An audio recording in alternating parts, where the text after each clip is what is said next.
Hello, this is Father Rich coming to you from the corner of the dining room. I'm here in between a door that leads to the kitchen, which has no knob on it, and a picture of St. Paul's outside of the walls, which is one of the four churches, major basilicas in Rome, that has a holy door in it that are opened during the special Jubilee years. And I should know this, probably the last of which I think was the year of mercy in 2015, but certainly in the year 2000, in the Great Jubilee year. And I'm here because it reminds me of, and it's the only door I could find in our rectory that doesn't have a doorknob on this side. Now, obviously, this is a door that you can push, but don't tell everybody else that. But the idea is that a door that you maybe, if it wasn't able to be pushed, that you couldn't open from the side, because this reminds us of a great piece of artwork, which I didn't know the origins of this, and it's our next masterpiece. It's called The Light of the World by William Holman Hunt, painted in 1854. He was English, so painted in London.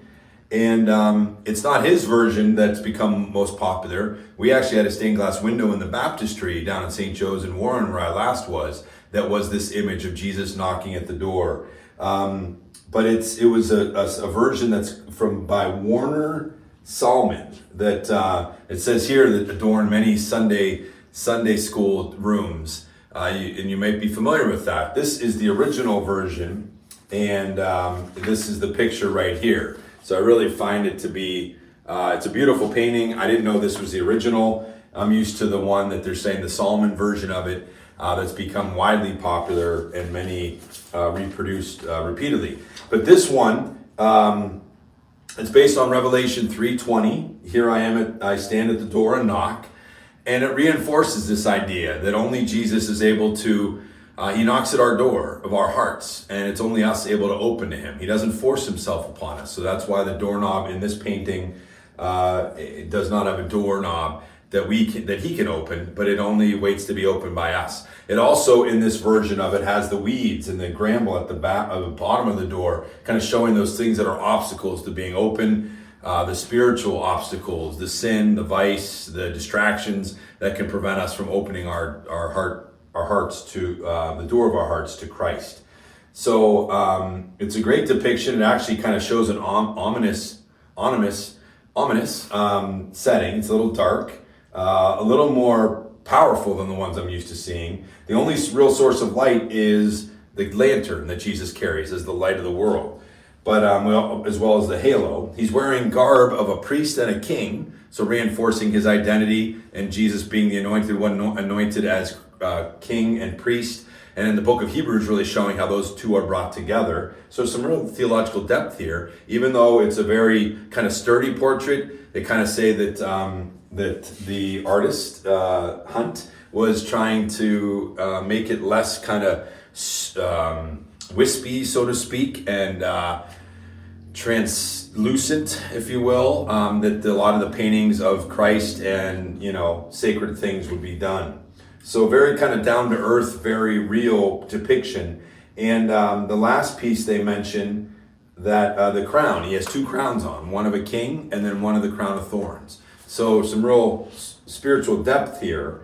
And this picture became so popular that when another version of it was done in his later years, and an entrepreneur, philanthropist, Charles Booth, took it on tour around the world. That over 7 million people viewed it, and then it was placed at St. Paul's Cathedral in London so it could be readily accessible.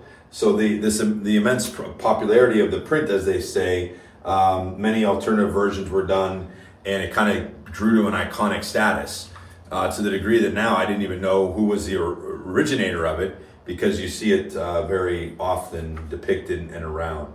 So a lot of things that we could learn from this image, and hopefully encourages us to open the doors of our hearts to Jesus every day in our prayer, and to invite him in, and to have a heart that's hospitable to him. This William Holman Hunt was born in 1827. They say his parents didn't really encourage him to, even though he wanted to be an artist his whole life, didn't encourage it because there was no future in it. And that really, for a while, was the truth for him. He became very poor because he was trying to make it. The critical influence, they say, that came from John Ruskin's seminal book, Modern Painters.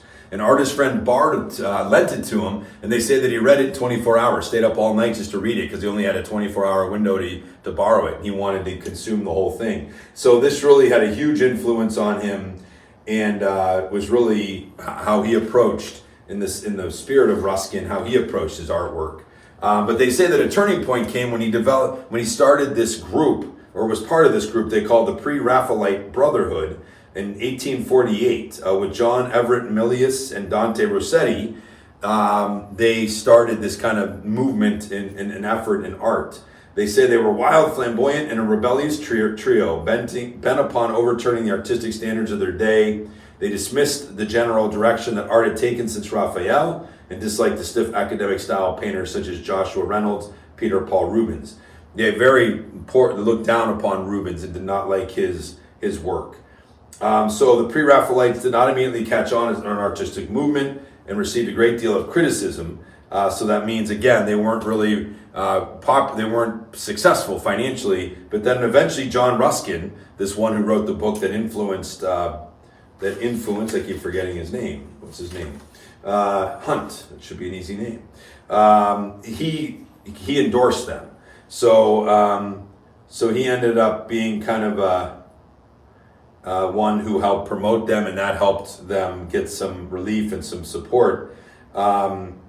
So it eventually, they just kind of talk about this kind of helped influence a movement that would have an impact. Some of the things that he wrote over the years or drew, his first one was The Awakening Conscience, 1853, The Light of the World, 1854, 1852, Our English Coasts, The Scapegoat, 1854 to 55. Really interesting. That's probably his most famous painting. It's a canvas depicted on Leviticus 16:22, and he actually went to the Holy Land. They say he had a spiritual revival, or kind of a deepening of his spiritual commitment, in 1854 when he was painting Light of the World. He went to the Holy Land, and he ended up going back repeatedly to the point where he spent 6.5 years in the Holy Land, because he wanted to see the places that Christ walked and to have that influence his painting. So for the scapegoat picture, he actually went out into the desert in the Dead Sea area and spent weeks out of the desert in the hot sun,